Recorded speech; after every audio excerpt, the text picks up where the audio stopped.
On est dans un lieu qui est le manège de la Ferrière. On prépare la confirmation de ces jeunes qui auraient dû confirmer normalement au 30 mai et qui n'ont pas pu parce que la situation Covid fait qu'on ne peut plus faire les mêmes rassemblements.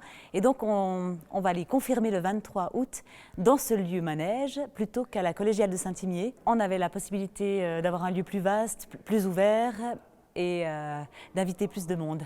Moi, je pense que pour eux, ce qui est important, c'est de marquer la fin du parcours de catéchisme en tout cas, de confirmer aussi un peu, parce que c'est souvent une tradition de famille chez eux. Mais après, c'est aussi quand même, mine de rien, à la toute fin, justement, une démarche personnelle. C'est pas juste pour marquer le coup, c'est pas juste pour faire plaisir à papa, maman. Il y en a beaucoup qui disent dans leur texte quand même qu'ils ont appris des choses, qu'ils ont découvert des choses et puis qu'ils sont contents d'avoir fait ce parcours. C'est un peu la fin du caté et puis la fin de l'école. Du coup, le commencement d'une vie d'adulte. C'est plutôt important parce que dans ma famille et pour moi, c'est un peu devenir adulte. Et puis, c'est la suite logique du caté. C'est le pas qui nous amène vers l'âge adulte. Parce que je veux garder une relation avec le protestantisme. Et ouais, c'est aussi, pour moi, c'est un peu la suite logique, vu que j'ai fait toutes les années de caté. C'est de devenir un adulte et de prendre un nouveau départ pour la vie. Pour moi, c'est important. Ça peut t'aider dans la vie si tu es en mauvais passe ou quelque chose. Je pense que c'est important parce que ça marque un terme à quelque chose. Mais ça peut aussi faire un début aussi à la suite du catéchisme. Enfin, il n'y a plus de catéchisme, mais de la religion, c'est ça. Moi, c'est quand même un peu important parce que, comme j'ai dit dans mon texte, mes parents ils m'ont fait laisser le choix de ma religion. Du coup, j'ai décidé d'être chrétien, protestant, puis de me faire baptiser parce que j'ai pas encore été baptisé. C'est une grande étape. Mais moi, je baptise, du coup, c'est encore plus grand. Dans 10 ans, je me vois avec mon propre salon de coiffure, certainement mariée avec des enfants. En train de travailler, peut-être toujours en train de jouer au basket. Travailler. Je sais pas du tout. J'aimerais bien devenir écrivain et faire mes propres illustrations dans mes livres ou graphiste. Je serai toujours aux études, dans des études de médecine. J'aimerais bien être sur scène, faire la musique. Mais sinon, là, je vais commencer des études de graphiste. Dans 10 ans, je me vois avoir repris la ferme de mon père, avoir peut-être une famille ou quelque chose. Je vis plutôt au jour le jour, là, mais en 10 ans, du coup,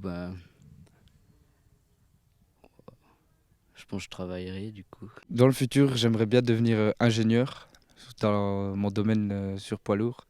Je me verrai dans un bureau faire des études, je sais pas. Puis je ferai toujours du foot, je pense. Déjà les études et après j'en ai aucune idée. Je pense dans un métier dans la santé comme ça. Et je sais pas, dans une maison, j'en sais rien. Dans 10 ans, j'espère avoir un travail, ce serait bien. Non, mais j'espère avoir fini mes études aussi et être posée, je pense. J'aimerais bien faire policier et après continuer mes passions comme le tir au pistolet. Peut-être en fin de mes études, je pense peut-être, et avec un travail, voilà, enfin peut-être des animaux aussi, je sais pas, c'est un peu compliqué à savoir.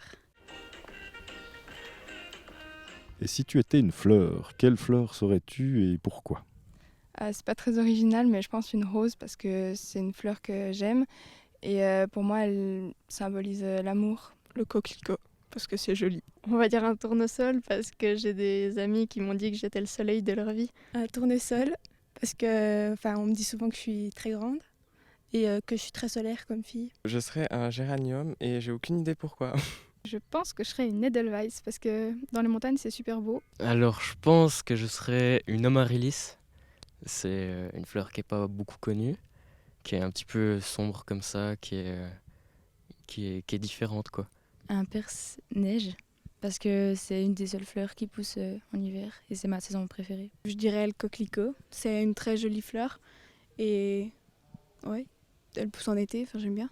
L'Edelweiss, parce que c'est une des seules que je connais et parce que ça représente la Suisse. Le chardon, je pense. Il se fait pas trop remarquer, mais une fois qu'on s'y approche, on le voit quand même. Une rose. Alors, je serais la pâquerette parce que je trouve ça joli et puis ça signifie dans les jolis chants et tout ça. Bah, je serais peut-être une rose, parce que ça représente l'amour, et je suis un homme romantique. Une fleur. Je sais pas. Sincèrement, Edelweiss, ça vient de Suisse. Le tournesol, parce qu'il se tourne vers la lumière. Et puis, si je fais un parallèle avec moi, c'est vrai que j'essaie de me tourner un peu vers le positif, certaines. Voilà. Puis pour moi, le soleil, c'est signe de positivité.